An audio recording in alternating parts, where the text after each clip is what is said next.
Big Boss Malayalam season 6 title വിന്നറാണ് ജിൻഡോ. തുടക്കത്തിൽ ജിൻഡോയെ കളിയാക്കിയവരും പിന്നീട് താരത്തെ ഭയങ്കരമായി സപ്പോർട്ട് ചെയ്യുകയും വിജയിപ്പിക്കുകയുമായിരുന്നു ചെയ്തത്. മണ്ടനാണെന്ന വിളി ഗെയിമിലൂടെ തിരുത്തി പറയിച്ച ജിൻഡോ തന്നെയാണ് ജയിക്കാൻ യോഗ്യനെന്ന് വോട്ട് നൽകിയ ആരാധകരും പറഞ്ഞിരുന്നു. താൻ വിവാഹം ചെയ്തിരുന്നുവെങ്കിലും ആ ബന്ധം വേർപിരിഞ്ഞുവെന്ന് ജിൻഡോ തന്നെ ബിഗ് ബോസ് ഷോയിലൂടെ വെളിപ്പെടുത്തുകയും ചെയ്തു. അതേസമയം നിലവിലൊരു പ്രണയമുള്ളതായും ജിൻഡോ തന്നെ തുറന്നു പറഞ്ഞിട്ടുണ്ട്. ബിഗ് ബോസിൽ നിന്നും പുറത്തിറങ്ങിയതിന് ശേഷം ജിൻഡോയുടെ വിവാഹത്തെ സംബന്ധിച്ച വാർത്തകളും പുറത്തു വന്നിരുന്നു. ഇപ്പോഴിതാ വിവാഹത്തെക്കുറിച്ച് ജിൻഡോ തന്നെ പ്രതികരിച്ചിരിക്കുകയാണ്. എല്ലാവരും വിവാഹത്തിന് വരണം കേട്ടു. സെപ്റ്റംബറിലാണ് വിവാഹം.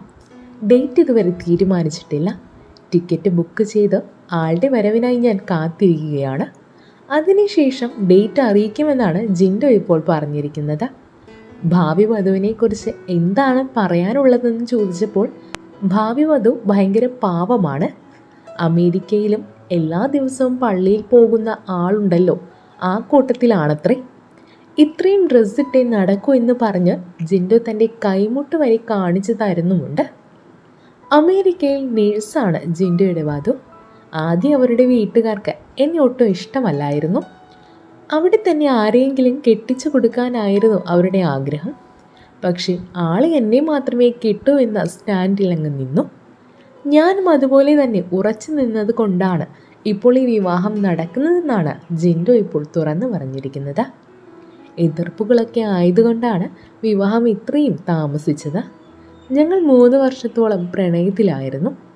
ഒരാളെ മനസ്സിലാക്കാൻ ഒരുപാട് സമയം വേണമല്ലോ.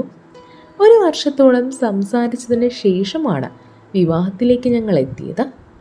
ആളെ ഇതുവരെയും ആരും കണ്ടിട്ടില്ല. നാട്ടിലെത്തിയിട്ട് വേണം എല്ലാവരെയും ഒന്ന് പരിചയപ്പെടുത്താനായിട്ട്. മീഡിയയ്ക്ക് മുൻപിൽ വരാനൊക്കെ ഷൈ ആയിട്ടുള്ള ആളാണെന്നാണ് ജിൻഡപ്പൻ ഇപ്പോൾ പറഞ്ഞിരിക്കുന്നത്. ജിൻഡയുടെ വാക്കുകൾ ഇപ്പോൾ സാമൂഹ്യ മാധ്യമങ്ങളിൽ ശ്രദ്ധ നേടിയിട്ടുണ്ട്.